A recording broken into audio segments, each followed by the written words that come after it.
Hello students, हम पिछले video में देखे थे 9th का 3.1 निर्देशांक ज्यामिति। अब हम लोग देखते हैं 3.2 निर्देशांक ज्यामिति का सवाल आने वाले एग्जाम में काम आएगा। देखिए 3.2 कहता है, प्रश्न देखिए, प्रश्न आपको डिस्प्ले हो रहा होगा। प्रश्न देखिए, प्रश्न में कहता है कार्तीय तल में किसी बिंदु की स्थिति निर्धारित करने वाली क्षैतिज और ऊर्ध्वाधर रेखाओं के क्या नाम है। मतलब कार्तीय तल में जो कह रहा है कि क्षैतिज और ऊर्ध्वाधर जो वह तल है, रेखा है, उसका क्या नाम है। तो सबसे पहले हम वह रेखा बनाएंगे कि कैसे बनेगा। तो सबसे पहले हम सवाल देखेंगे, एक का एक है, एक नंबर का एक। आप लोग को सवाल दिख गया होगा, आप लोग कॉपी कलम लेकर और किताब लेकर बैठिए। देखिए सवाल कहता है कि कार्तीय तल में किसी बिंदु की स्थिति निर्धारित करने वाली क्षैतिज और ऊर्ध्वाधर रेखाओं के क्या नाम है। तो एक ऊर्ध्वाधर रेखा, क्षैतिज रेखा, इस रेखा का नाम x और x डैश होगा और इस रेखा का नाम y और y डैश होगा। अब हम देखेंगे कि इसे बराबर ले लिया जाएगा, बराबर है x डैश। अब इसका नाम पूछ रहा है कि इस अक्ष का नाम क्या होगा, क्षैतिज, और ये ऊर्ध्वाधर जो ये रेखा है इसका क्या नाम होगा। यानी कि जब हम इस रेखा की, क्षैतिज रेखा की बात करेंगे तो इस रेखा का नाम x अक्ष होगा। क्षैतिज रेखा जो है इसको x अक्ष कहेंगे और ऊर्ध्वाधर जो रेखा है ऊपर से नीचे की ओर इसे y अक्ष कहेंगे। आप लोग आसानी से इसे बना सकते हैं। इस पर ही पॉइंट रहता है 1 2 3 4 5 6 और यह 1 2 3 4 5 इधर जाएगा तो ये माइनस में हो जाएगा क्योंकि y अक्ष माइनस में होता है, माइनस। चलिए अब x अक्ष एक माइनस में हो जाएगा, -1, यह -2, -3, -4, -5, -6। ऊपर जाएगा तो 1 2 3 4 5 6, यह 6 हो गया। अब ये एक चतुर्थांश होता है, दूसरा चतुर्थांश होगा, तीसरा चतुर्थांश होगा, चौथा चतुर्थांश होगा। इससे आगे सवाल बनेगा। इस फिगर को आप लोग आराम से और अच्छे से देख सकते हैं और अच्छे से देख लीजिए।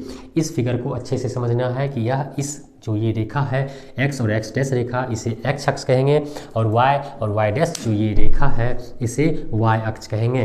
और चतुर्थांश की बात करेंगे तो चतुर्थांश में यह प्रथम चतुर्थांश, यह द्वितीय चतुर्थांश, यह तृतीय चतुर्थांश, यह चतुर्थ चतुर्थांश हो जाएगा।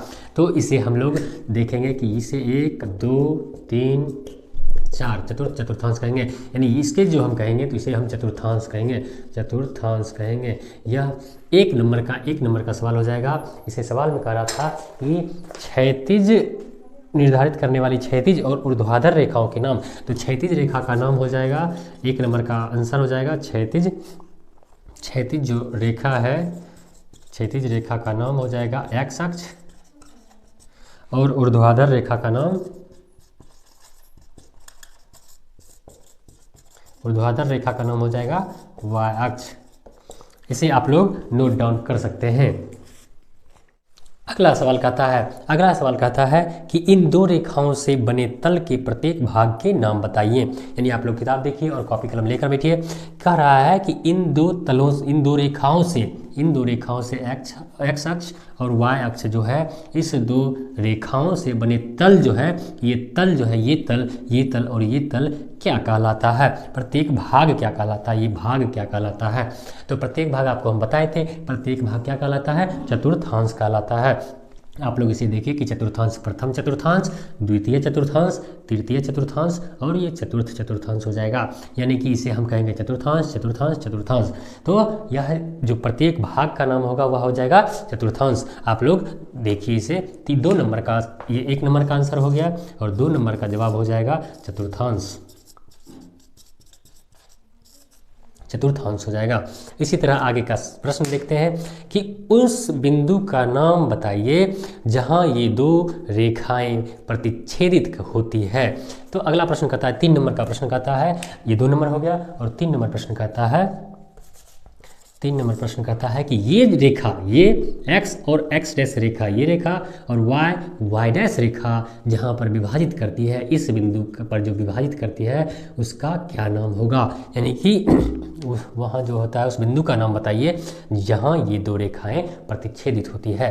तो ये प्रतिच्छेदित होगी तो यह क्या कहलाएगी, यह जो मूल बिंदु कहलाएगी 0 0।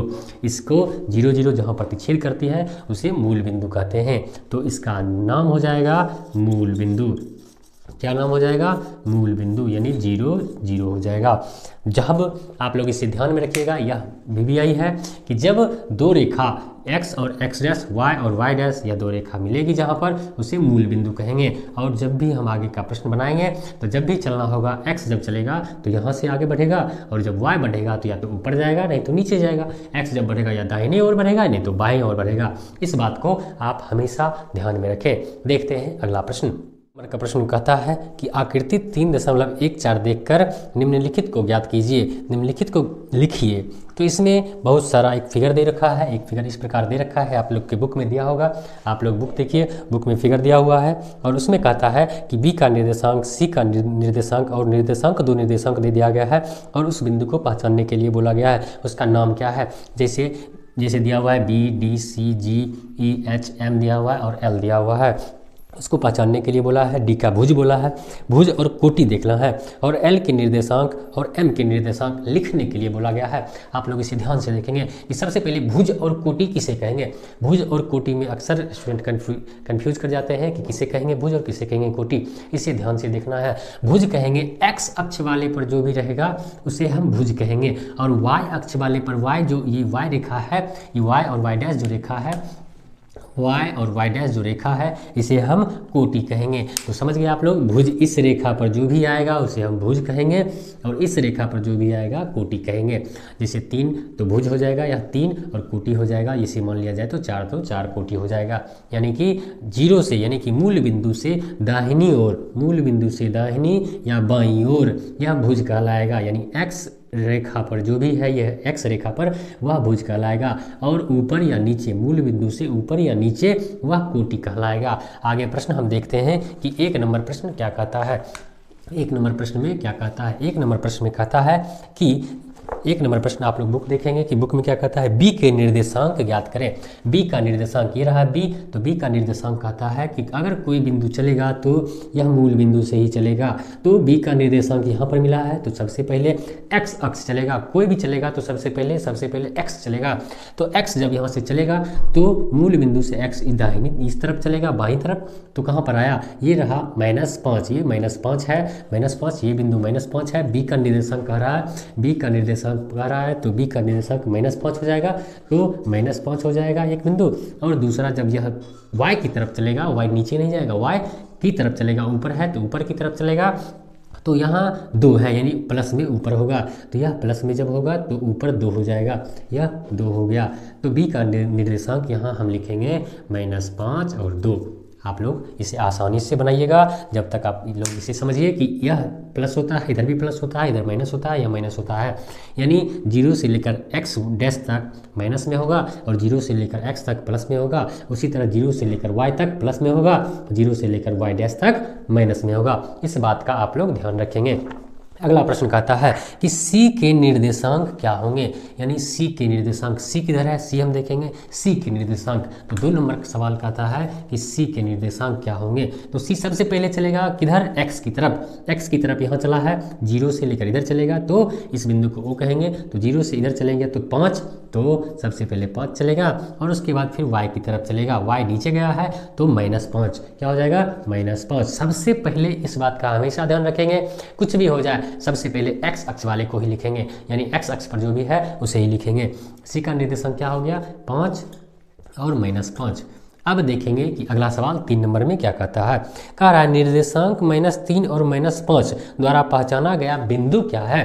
तो 3 नंबर में कहता है कि -3 और -5 यह जो दर्शाया गया है इस फिगर में, उसका नाम क्या है? बिंदु। तो -3 और -5, चलिए तो -3 किस अक्ष पर?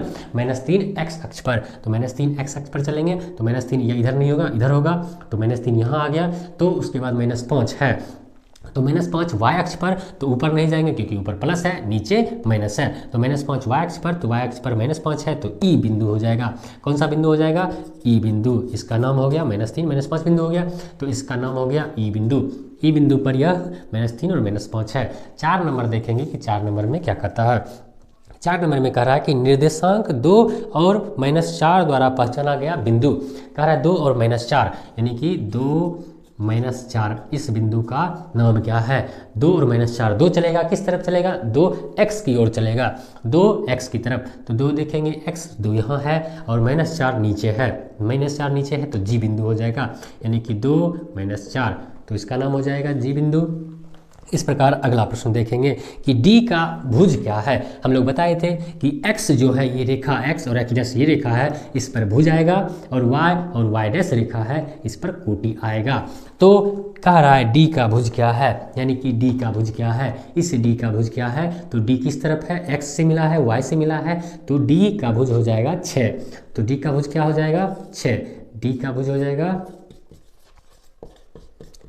6 हो जाएगा। डी का भुज क्या होगा, 6 हो जाएगा।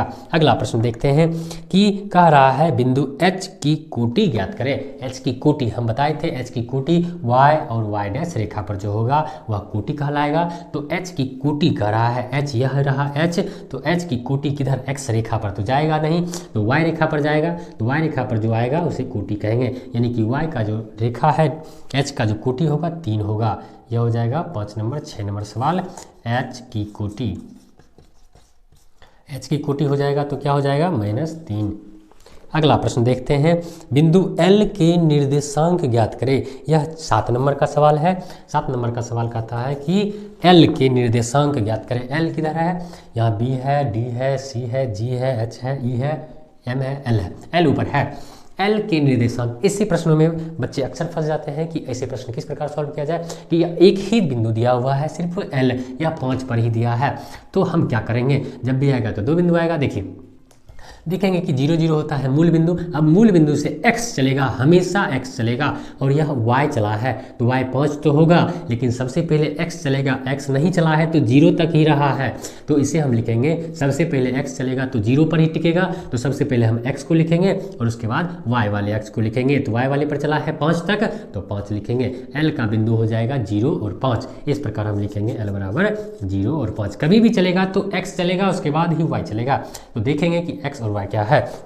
अगला प्रश्न देखेंगे कि बिंदु, यह इस चैप्टर का लास्ट प्रश्न है, बिंदु M के निर्देशांक। M के निर्देशांक कहता है कि 8 नंबर सवाल है, और 8 नंबर सवाल में कहता है कि M का निर्देशांक। M किधर है, M यहाँ पर है, M यहाँ पर है। तो M का निर्देशांक भी हम लोग ध्यान से देखेंगे कि M का निर्देशांक क्या कहता है। M का निर्देशांक में भी एक बिंदु से दिया हुआ है, सिर्फ -3, और उसके बाद कुछ नहीं है। तो सबसे पहले आपको बताए थे कि x अक्ष चलेगा, उसके बाद y अक्ष चलेगा। तो x जब इधर से चला है तो -3 तक, और y जब चला है तो ऊपर या नीचे जाएगा, कहीं भी नहीं गया है तो 0 ही होगा। तो M को हम लिख सकते हैं -3 और 0, x और y दोनों बिंदु होगा। तो ये किस अक्ष का है, m m बिंदु है, तो चला है -3 और 0, तो -3 हो जाएगा और 0 हो जाएगा। इस प्रश्न को आप लोग आसानी से सॉल्व कर सकते हैं। इस प्रश्न को सॉल्व करने के लिए आपको हमेशा ध्यान रखना होगा कि x और x डैश जो रेखा है उस पर, और y डैश रेखा पर है उस पर जो भी संबंध बन रहे हैं उसे सबसे पहले प्रश्न को पहले पढ़ेंगे, एक बार नहीं 2 बार पढ़ेंगे, समझ में नहीं आए 3 बार पढ़िए, उसके बाद ही आप लोग उसे सॉल्व कीजिए। तो इस प्रश्न को आप लोग लिख सकते हैं या स्क्रीनशॉट ले सकते हैं। देखिए, मिलते हैं नेक्स्ट वीडियो में। जय हिंद।